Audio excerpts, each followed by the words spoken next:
so guys आज मु मो माराताली जो रूम रे रहउची तार रेंट आ कोन फैसिलिटी सब अछि रूम रे ମୁଁ ଆପଣମାନଙ୍କୁ ସେୟାର କରୁଛି ଆଣ୍ଡ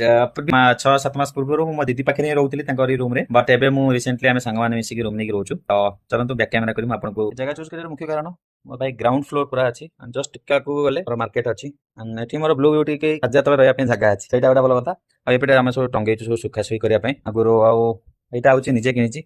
ବଟ୍ ଆଉ ଏଇଟା ଦେଖିପାରୁଥିବେ ପ୍ୟାଣ୍ଟ ସାର୍ଟ ଟଙ୍ଗିବା ପାଇଁ ଏଗୁଡ଼ା ସବୁ ନିଜେ ମୁଁ ମାରିଛି ଏଇଟା ଡିମାର୍ଟରୁ ମଗେଇଥିଲି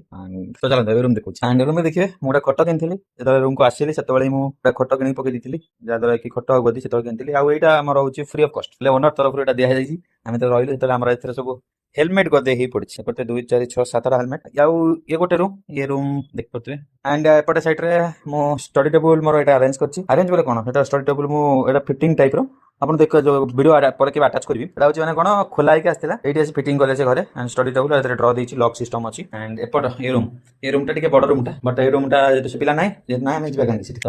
ଏଠିକି ଦେଖନ୍ତୁ ଏଇଟା ଆମର ଅଛି ରୋଷେଇ ଘର ଓକେ ରୋଷେଇ ସାମାନ ସବୁ ରହୁଛି ଆମର ଆଡଜଷ୍ଟମେଣ୍ଟ ଏଟା ଆମ ତରଫରୁ ଲଗାଯାଇଛି ଓକେ ଏବେ ତ ଗ୍ୟାସ୍ ରେଟ୍ ଯୋଉ ହେଲାଣି ଭାଇ କହିବା ଦୂର କଥା ଆଉ ଏଟା ହଉଛି ଆମ ଠାକୁରଙ୍କ ଘର ଆଣ୍ଡ ଆପଣ ଦେଖିପାରୁଥିବେ ମୁଁ ମୋ ଫଟୋ ବି କିଛିଟା ସବୁ ଟଙ୍ଗେଇଛି ଓକେ ଏ ଫଟୋ ବିଷୟରେ ମୁଁ ଆପଣଙ୍କୁ କହିବି ଆଣ୍ଡ ଏୟାରଟେଲ ଆମେ ୟୁଜ୍ କରୁଛୁ ଆଉ ଏଠି ଗୋଟେ ମୋର ମମି ବାପାଙ୍କର ଫଟୋ ପୁରା ଫ୍ରଣ୍ଟରେ ଲଗେଇ ଦେଇଛି ଏତିକି ହଉଛି ରୁମ୍ ର ଇଏ ମନ୍ଥଲି ଆମେ ପେମେଣ୍ଟ କରୁଛୁ 18,000 ଲେଖା ତ କଷ୍ଟ କହିବି ମୋ ଉପରେ ମୁଁ କେତେ ଲେଖା ପଡୁଛି ଆମର 6,000 ଟଙ୍କା पर हेड आସୁଛି ଆଣ୍ଡ ଆମର କୁକ୍ ଆସୁଛନ୍ତି ରୋଷେଇ କରିବା ପାଇଁ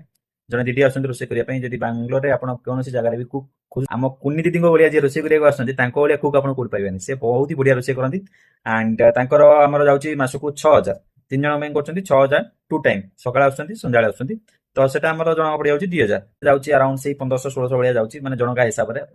ଇଭେନ ଇଫ୍ ଆମର ଚିକେନ ହଉଛି ରୁମରେ ସାଧାରେ ପନିର ହଉଛି ଇଏ ହଉଛି ଟୁ ଟାଇମ୍ ରୋଷେଇ ଚାଲିଛି ଆଇଟମ କହିବି ଆମ ଦିଦି ଆମକୁ 4-5 ପ୍ରକାର ଆଇଟମ କରି ଦଉଛନ୍ତି ଖାଇବା